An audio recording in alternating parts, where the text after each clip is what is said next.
ওরহমতুল্লাহি ওয়া বারাকাতুহু। আলহামদুলিল্লাহি রাব্বিল আলামিন ওয়াসসালাতু ওয়াসসালামু আলা রাসূলিহিল কারীম আম্মা বা'দ। ক্বালা আল্লাহু তাআলা ওয়া আকিমুস সালাহ ওয়া আতুজ যাকাহ। সকল প্রশংসা আল্লাহর জন্য, আলহামদুলিল্লাহ। দরুদ ও সালাম বর্ষিত হোক আমাদের প্রিয় নবীর উপর সাল্লাল্লাহু আলাইহি ওয়াসাল্লাম। আজকে আপনাদের সামনে যে বিষয়টি নিয়ে হাজির হয়েছি সেটি হচ্ছে যাকাত। অধিকাংশ মানুষ, যেহেতু আমরা রমজান মাসে যাকাত বাহির করে থাকি, তো এই জন্য আমি চেষ্টা করব যে যাকাতের কঠিন বিষয় নয়, কিন্তু মানুষ যখন না শেখে সেটাই কঠিন হয়ে যায়। তো কঠিন কঠিন বিষয়গুলো সহজ ভাষা আপনাদের সামনে হাজির করার চেষ্টা করব ইনশাআল্লাহ। সর্বপ্রথম কথা, যাকাতের মাসলা মাসাইল, যাকাত সম্পর্কে কোরআন এবং হাদিসের ভিতরে কি বলেছে এ সম্পর্কে জানার আগে আমরা দুই একটি কথা, আউটি কথা জেনে নেই, যেটি জরুরি এই অধ্যায় কথাগুলো। তার মধ্যে প্রথম কথা হচ্ছে যে আমাদের ভারতবর্ষের ভিতরে প্রায় 20 কোটির মতো মুসলমান রয়েছে, কম বেশ হতে পারে। আমরা একটা অ্যাভারেজ ধরতে পারি 20 কোটি মুসলমান। 20 কোটি মুসলমানের মধ্যে ধরলাম 1 কোটি মানুষ বা 1 লাখ মানুষ বা 1 কোটি মানুষ যাকাত বাহির করে, যাদের উপর যাকাত ফরজ হয়। যারা যাকাত বাহির করে, অ্যাভারেজ আমরা ধরলাম একজন মানুষ 1 লাখ টাকা করে যাকাত বাহির করে, অ্যাভারেজ আমরা ধরলাম।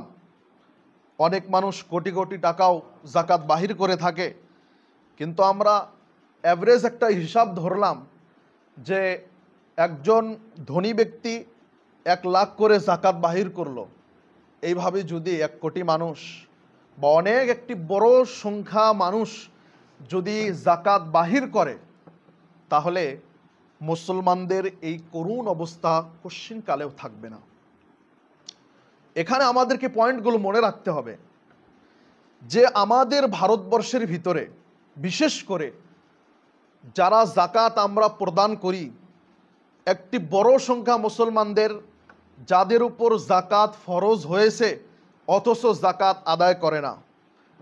বড় একটা সংখ্যা যারা শুদ্ধভাবে যাকাত আদায় করে, কিন্তু এর থেকে বড় প্রবলেম হচ্ছে যে এই যাকাতগুলো নিয়ে ইমানদারির সাথে ব্যবহার করার মতো মানুষের অভাব। আজকে ইন্ডিয়ার ভিতরে অনেকগুলো ফাউন্ডেশন আছে, অনেক প্রতিষ্ঠান রয়েছে যারা মানুষের যাকাতের টাকা পয়সা নিয়ে বিলিয়ে দেওয়ার নাম করে বা দাবি করে, কিন্তু প্রকৃতপক্ষে মানুষের সেই ধনী ব্যক্তিদের টাকা পয়সাগুলো প্রকৃতপক্ষে যেই স্থানগুলোতে যাওয়া প্রয়োজন সেই স্থানগুলোতে যায় না। এখন আমরা এই ভারতবর্ষের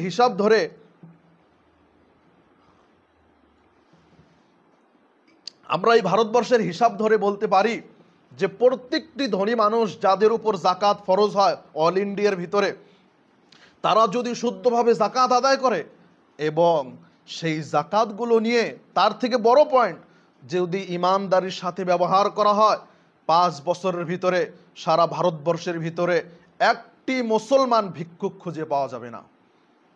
এবং 5 বছর পরে মুসলমানদের শক্তি, মুসলমানদের আর্থিক ব্যবস্থা, মুসলমানেরা আর্থিকভাবে, ফাইন্যান্সিয়ালভাবে এত মজবুত হয়ে যাবে যে মুসলমানরা তখন সরকারকে বলতে পারবে যে সরকার, তোমাকে যদি কোনো জায়গায় ডোনেশনের প্রয়োজন পড়ে, চ্যারিটির প্রয়োজন পড়ে, আমাদের মুসলমানদের সাথে যোগাযোগ করিও, আমরা তোমাদের ডোনেশন দিয়ে দিব।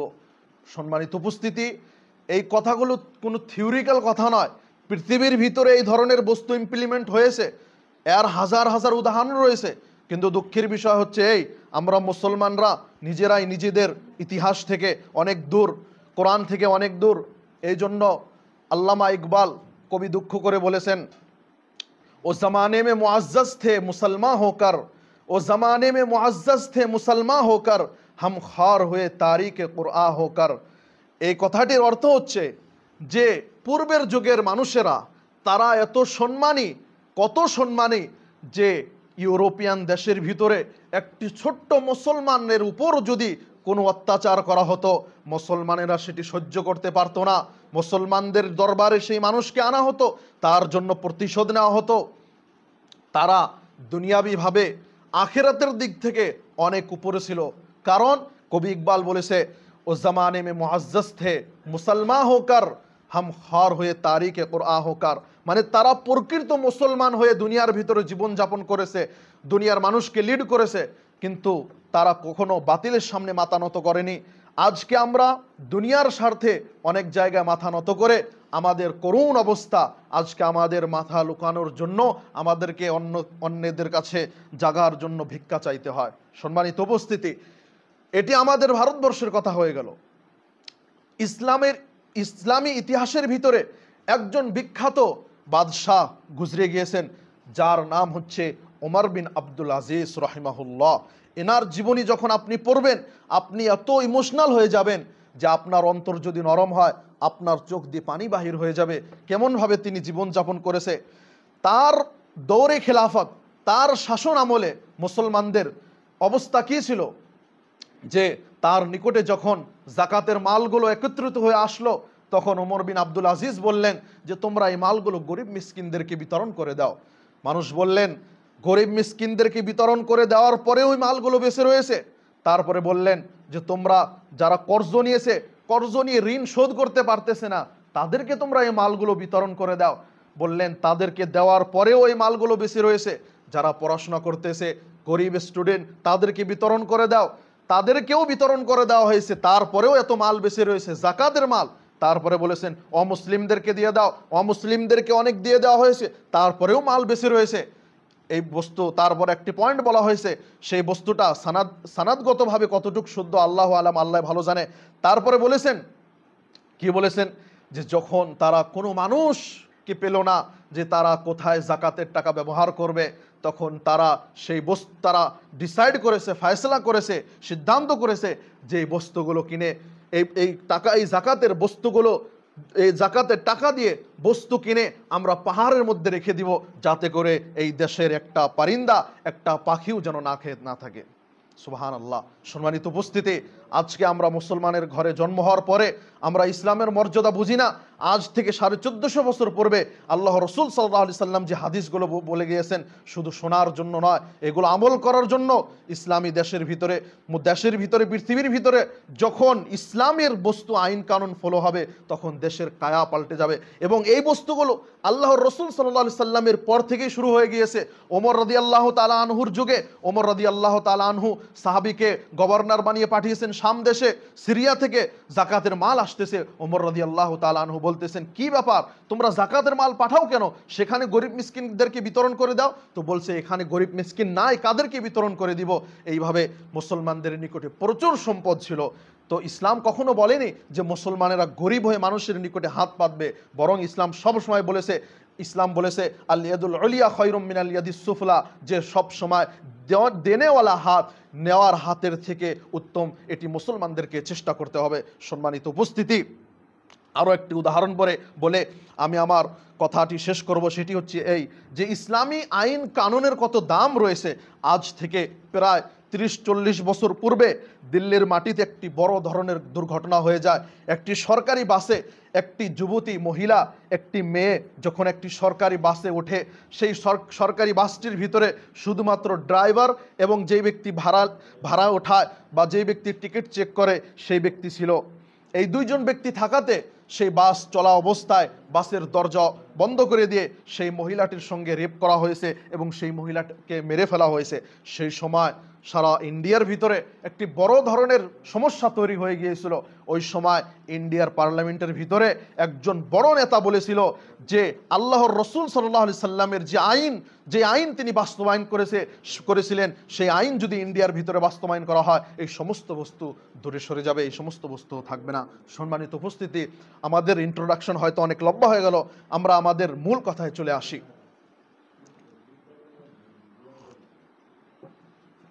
আল্লাহর রসুল সাল্লাল্লাহু আলাইহি ওয়াসাল্লাম একজন বিখ্যাত সাহাবী মুআজ বিন জাবাল রাদিয়াল্লাহু তাআলা আনহুকে তিনি ইয়ামান দেশের গভর্নর বানিয়ে পাঠালেন এবং মুআজ বিন জাবাল রাদিয়াল্লাহু তাআলা আনহুকে আল্লাহর রাসূল সাল্লাল্লাহু আলাইহি সাল্লাম কন্ডিশন লাগিয়ে দিলেন। কি বললেন? হে মুআজ, ইন্নাকা তা'তি কওমান আহলা কিতাব ফালইয়াকুন আউয়ালু মা তাদউহুম ইলাইহি শাহাদাতু আল্লা ইলাহা ইল্লাল্লাহ ওয়া আন্না মুহাম্মাদার রাসূলুল্লাহ, যে তুমি এমন একটি সম্প্রদায়ের নিকটে যাচ্ছ যারা হচ্ছে আহলে কিতাব, তুমি তাদেরকে প্রথমে কালিমার দাওয়াত দিবে, লা ইলাহা ইল্লাল্লাহর দাওয়াত দিবে যে আল্লাহ এক এবং আমি মুহাম্মদ সাল্লাল্লাহু আলাইহি সাল্লাম আল্লাহর প্রেরিত বান্দা এবং রাসূল। ফাইনহুম আতাউকা বিযালিক, যদি তারা এই কথাটি অন্তর দিয়ে মেনে নেয়, বিশ্বাস করে মেনে নেয়, ফাআলিমহুম আন্নাল্লাহ আফতারাদা আলাইহিম খামসা সালাওয়াতিন ফিল ইয়াউমি ওয়াল লাইলা, তারপরে এই আকীদা যখন ঠিক হয়ে যাবে তখন তুমি তাদেরকে এই কথাটি জানিয়ে দাও যে নিশ্চয় আল্লাহ রাব্বুল আলামিন 24 ঘন্টার ভিতরে 5 ওয়াক্ত সালাত ফরজ করেছেন। তারপরে বলেছেন ফাইনহুম আতাউক, যদি তারা এই কথাটিও মেনে নেয়, মানে নামাজকেও যখন মেনে নিবে তখন তাদেরকে বলবে ফাআলিমহুম আন্নাল্লাহ আফতারাদা আলাইহিম সাদাকাতান, যে নিশ্চয় আল্লাহ রাব্বুল আলামিন তোমাদের উপরে সদকা ফরজ করেছেন। কিভাবে? তুখাযু মিন আগনিয়াইহিম ফাতুরাদ্দু ফি ফুকারাইহিম, যে সেই মালগুলো, সেই সম্পদগুলো ধনী ব্যক্তিদের নিকট থেকে নেওয়া হবে এবং গরিব ব্যক্তিদের নিকটে দেওয়া হবে। হাদিস বুখারী। এই হাদিসের ভিতরে আমরা যাকাতের প্রমাণিকতা পাই এবং কোরআন পড়লে আমরা দেখতে পাই কোরআনের ভিতরে আল্লাহ রাব্বুল আলামিন জায়গায় জায়গায় ওয়াকিমুস সালাহ ওয়া আতুজ যাকা বলেছেন। সম্মানিত উপস্থিতি, আমাদের অনেকের মাথায় এটি প্রশ্ন আসতে পারে যে আমরা দেশে বসবাস করি, আমরা দেশে বসবাস করার ক্ষেত্রে আমরা ট্যাক্স দেই, আর ইসলামী দেশের ভিতরে মানুষ জাকাত দেয়। তো আমাদেরকে মনে রাখতে হবে যে জাকাত আর ট্যাক্স কখনো সমান হতে পারে না। জাকাত এক বস্তু, আর জিজিয়া, আরবি ভাষায় ট্যাক্সকে বলা হয় জিজিয়া, জিজিয়া এটি অন্য বস্তু, দুইটা বস্তুর মধ্যে পার্থক্য রয়েছে। আমরা মোটামুটি কথা জেনে নিব যে কোন কোন বস্তুর প্রতি আল্লাহ রাব্বুল আলামিন জাকাত ফরজ করেছেন। 4 ধরনের বস্তুর প্রতি আল্লাহ রাব্বুল আলামিন জাকাত ফরজ করেছেন। তার মধ্যে প্রথম হচ্ছে সোনা বা রূপা, দ্বিতীয় হচ্ছে যেই জানোয়ার দিয়ে আমরা কুরবানি করতে পারি, মানে গরু, ছাগল, ভেড়া, উট, এই ধরনের জানোয়ারের উপর জাকাত ফরজ রয়েছে। 3 নম্বর হচ্ছে মাটি থেকে যা উৎপাদন হয়, মাটি থেকে যা উৎপাদন হয় সব বস্তুর প্রতি জাকাত নয়, সেখানেও কিছু স্পেসিফিক বস্তু রয়েছে। তারপরে চতুর্থ নাম্বার বস্তু হচ্ছে সামানে তিজারত, মানে ব্যবসা বাণিজ্যর সামগ্রী। তাহলে আমরা প্রথমে এই বস্তুটি যখন ক্লিয়ার হয়ে যাব যে 4 ধরনের বস্তুর প্রতি জাকাত ফরজ, প্রথমে সোনা দানা, তারপরে সেই জানোয়ার বা পশুগুলো, যে জানোয়ার বা পশুগুলো দিয়ে আমরা কুরবানি করি আমভাবে, তারপরে তৃতীয় নাম্বার হচ্ছে জমিন থেকে যে ফসল উৎপাদন হয় সেখানেও ক্যারেটিরা রয়েছে, সব বস্তুর প্রতি নয়। চতুর্থ নাম্বার হচ্ছে যেই বস্তুগুলো দিয়ে আমরা ব্যবসা বাণিজ্য করি, এই বস্তুগুলো দিয়ে আমরা জাকাত দিব। এখন প্রশ্ন হচ্ছে যে আমরা এই যুগে টাকা দিয়ে জাকাত দেই, তো টাকা দিয়ে তো জাকাত দেওয়ার কথা হাদিসে পাওয়া যায় না, তাহলে আমরা কিভাবে টাকা দিয়ে জাকাত দিব? এখানে আমাদেরকে বস্তুটি বুঝতে হবে যে আল্লাহর রাসূল সাল্লাল্লাহু আলাইহি ওয়াসাল্লামের যুগে দিনার এবং দিরহাম ব্যবহার হতো। আল্লাহর রাসূল সাল্লাল্লাহু আলাইহি সাল্লামের যুগে দিনার এবং দিরহাম মুদ্রা হিসাবে ব্যবহার হতো। এখন আমাদেরকে মনে রাখতে হবে আল্লাহর রাসূল সাল্লাল্লাহু আলাইহি সাল্লামের যুগে যে দিনার বা দিরহাম ব্যবহার হতো, এটি কি হিসাবে ব্যবহার হতো? এটি কারেন্সি হিসাবে ব্যবহার হতো, মানে কিমত, মানে মূল্য হিসাবে ব্যবহার হতো। আল্লাহর রাসূল সাল্লাল্লাহু আলাইহি সাল্লামের যুগে দিনার বা দিরহাম, স্বর্ণের বা রৌপ্যর মুদ্রাগুলো কারেন্সি হিসাবে ব্যবহার হতো, সহজ ভাষায় মূল্য হিসাবে ব্যবহার হতো। তো সেই বস্তুটার নিজের জায়গায় রেখে এই যুগে আমরা সেই জায়গায় কি ব্যবহার করি?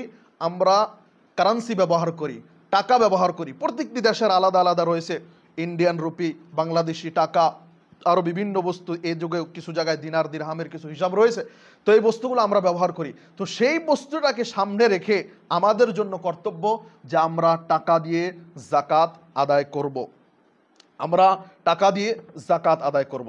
তারপরে একটি গুরুত্বপূর্ণ পয়েন্ট হচ্ছে যে যে কোনো বস্তু যখন আমি বেচার উদ্দেশ্য আমি সেই বস্তুটি রাখবো, সেই বস্তুটি কিনবো, সেই বস্তুর উপর জাকাত দিতে হবে, যে কোনো বস্তু হোক।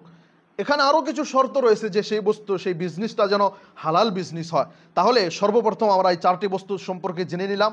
এখন আমরা আরও কিছু কন্ডিশন সম্পর্কে জানবো। সেটি হচ্ছে এই যে একজন মুসলমানের উপর বা একজন ব্যক্তির উপর কোন কোন কন্ডিশন থাকলে জাকাত ফরজ হবে, কোন কোন কন্ডিশন থাকলে না থাকলে জাকাত ফরজ হবে না। তার মধ্যে প্রথমে হচ্ছে যে যেই ব্যক্তির উপর জাকাত ফরজ হবে সেটি যেন মুসলমান হয়, কোনো হিন্দুর উপর জাকাত ফরজ হবে না।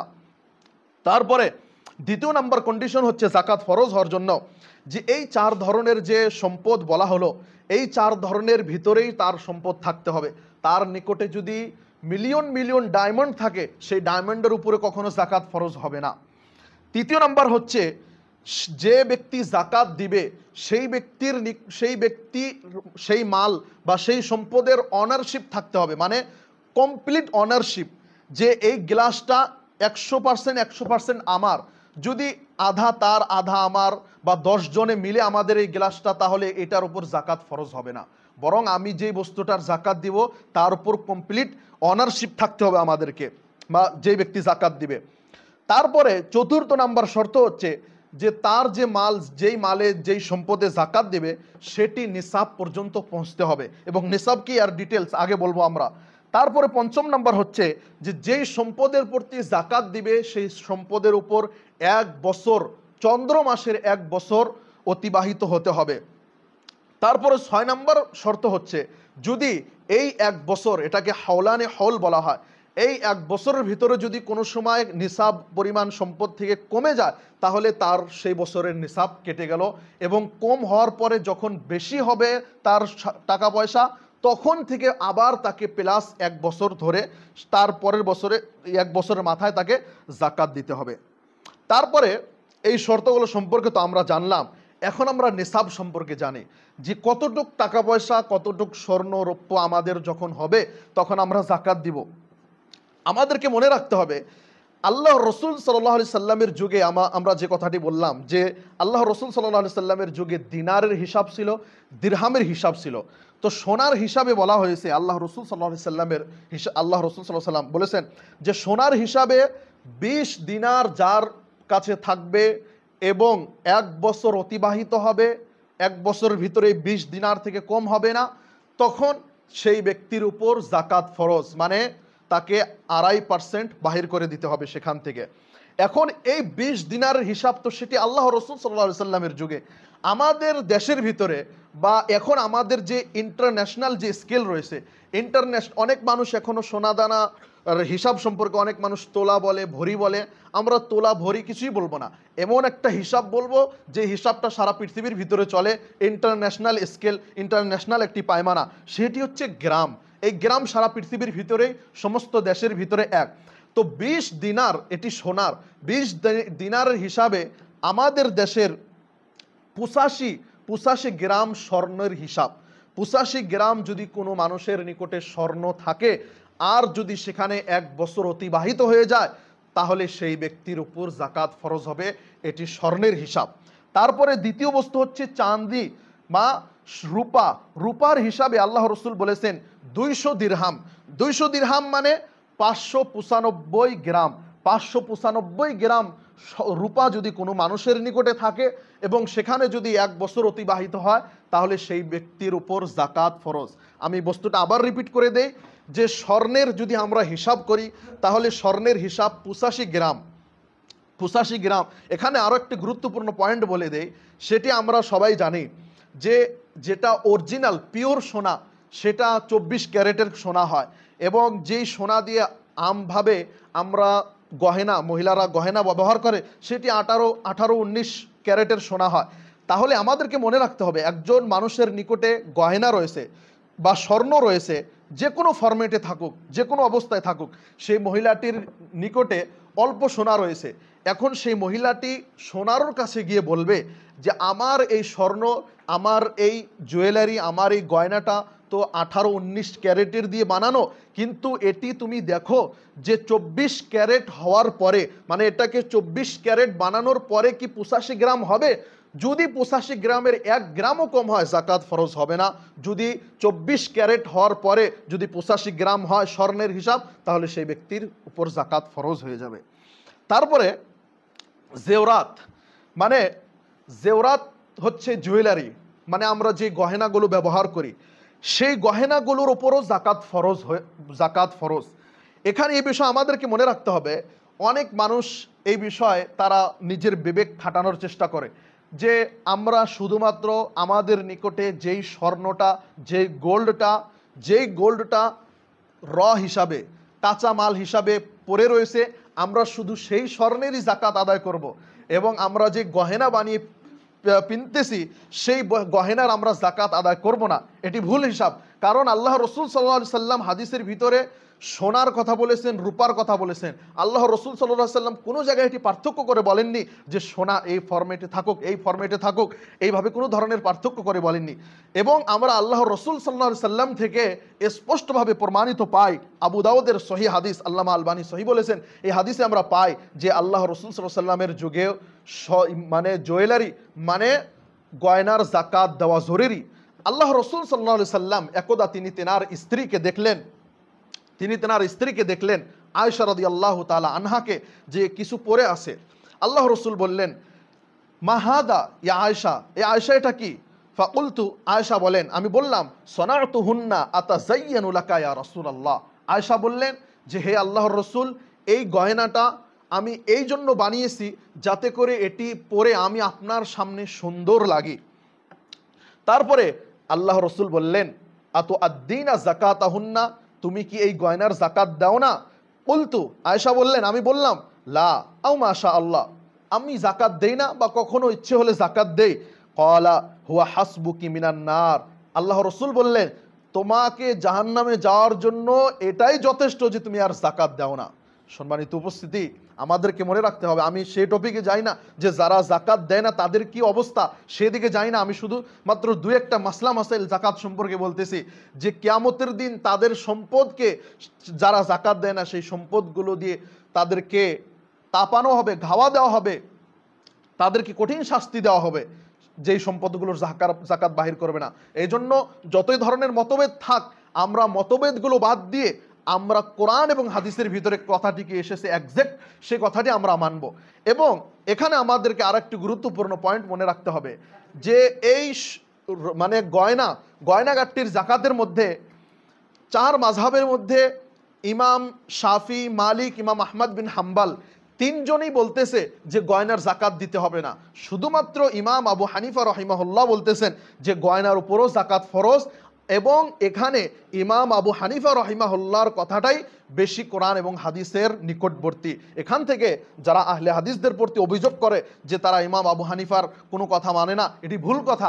আমরা সব মানুষেরই কথা মানি যখন সেই মানুষটার কথা কোরআন এবং হাদিসের সঙ্গে মিলে যায়। তাহলে আমাদের সামনে বস্তুটা স্পষ্ট হয়ে গেল যে গয়না গাট্টির ভিতরেও জাকাত রয়েছে, গয়নার ভিতরেও জাকাত রয়েছে, গয়না দিতে হবে, গয়নার ভিতরে জাকাত দিতে হবে। এখন কিছু মানুষ আমরা জানি সব সময় প্রত্যেকটি ক্ষেত্রে বেশি চালাকি করার চেষ্টা করে। একজন পিতা তার ছোট ছোট 5টা মেয়ে রয়েছে, সেই 5টা মেয়েকে, সেই পিতার নিকটে একটি বড় স্বর্ণের অংশ রয়েছে, তার মেয়েগুলোকে সমান সমান ভাগ করে দিল। তাহলে এই তার মেয়েগুলোকে, ছোট ছোট মেয়েগুলোকে যে স্বর্ণ ভাগ করে দিল, এর ওপর কি জাকাত ফরজ হবে কি হবে না? এর অ্যান্সার হচ্ছে এর ওপরও জাকাত ফরজ হবে যদি এটা নেশাব পর্যন্ত পৌঁছে যায় এবং 1 বছর অতিক্রম হয়ে যায়। এবং এখানে একত্রিত করবে না তখন, কারণ আমি যখন একটি বস্তু গিফট করে দিলাম কাউকে, সেই বস্তুটি আর আমি চিরদিনের জন্য কোনোদিন নিতে পারবো না, যখন আমি কোনো একটা বস্তু হেবা করে দিলাম, হাদিয়া দিয়ে দিলাম, গিফট করে দিলাম। এখন আমার 10টা মেয়েকে আমি স্বর্ণ ভাগ করে দিলাম, সেই 10টা মেয়ের আলাদা আলাদা স্বর্ণের হিসাব লাগিয়ে তাদের সম্পদ থেকে জাকাত বাহির করে দিতে হবে। এটি আমাদেরকে মনে রাখতে হবে। এটি প্রথম কথা। দ্বিতীয় কথা হচ্ছে, এই সম্পর্কে কোনো মানুষ যদি ভাবে যে আমার নিকটে এখন অনেক স্বর্ণ রয়েছে, এই স্বর্ণ যদি 1 বছর অতিবাহিত হয়ে যায় তাহলে তো আমার উপর জাকাত ফরজ হয়ে যাবে, তাহলে আমি কি করি, স্বর্ণগুলো অল্প অল্প করে আমার অনেক মানুষকে আমি বিতরণ করে দেই। এই নিয়তে যদি কোনো মানুষ বিতরণ করে দেয়, সেই মানুষটার উপর বাধ্যতামূলক জাকাত ফরজ করা হবে, যেটি কোরআন এবং হাদিস থেকে আমরা স্পষ্টভাবে প্রমাণিত পাই। তারপরে আমরা যেই বস্তুটি স্পষ্ট হলাম যে কোনো মানুষের নিকটে, যেটা আমরা স্বর্ণের হিসাবে জাকাত বললাম একটা, রূপার হিসাবে একটা জাকাত বললাম, এখন এখানে একটি গুরুত্বপূর্ণ মাসলা আমরা ক্লিয়ার করে দেই। সেটি হচ্ছে যে আপনি এখন কোনটার হিসাব লাগিয়ে জাকাত দিবেন। আপনি স্বর্ণের হিসাবে জাকাত দিবেন না আপনি রৌপ্যর হিসাবে জাকাত দিবেন। এই ক্ষেত্রে কোনো মানুষ যদি স্বর্ণের হিসাবে জাকাত দেয়, আমরা সেই ব্যক্তিকে বলবো না যে আপনার জাকাত হয়নি। আমরা সেই ব্যক্তিকে এই কথা বলার আমাদের হক নেই, কারণ স্বর্ণের কথাও যেহেতু পাওয়া যায়। কিন্তু জমহুর মানে অধিকাংশ আলেম উলামাগণ বা উত্তম বলেছেন যে আপনি জাকাত বাহির করবেন রূপার হিসাবে, রূপার হিসাব ধরে, মানে 595 গ্রাম রূপা যখন আপনার নিকটে থাকবে। কিভাবে থাকবে? এখন আমাদের নিকটে, অত মানুষের নিকটে তো অত রূপা নাই, তাহলে আমরা টাকা দিয়ে কীভাবে হিসাব লাগাবো? এইভাবে হিসাব লাগাবো যে আমার নিকটে যত টাকা পয়সা রয়েছে, এই টাকা দিয়ে কি আমি 595 গ্রাম রূপা কিনতে পারবো?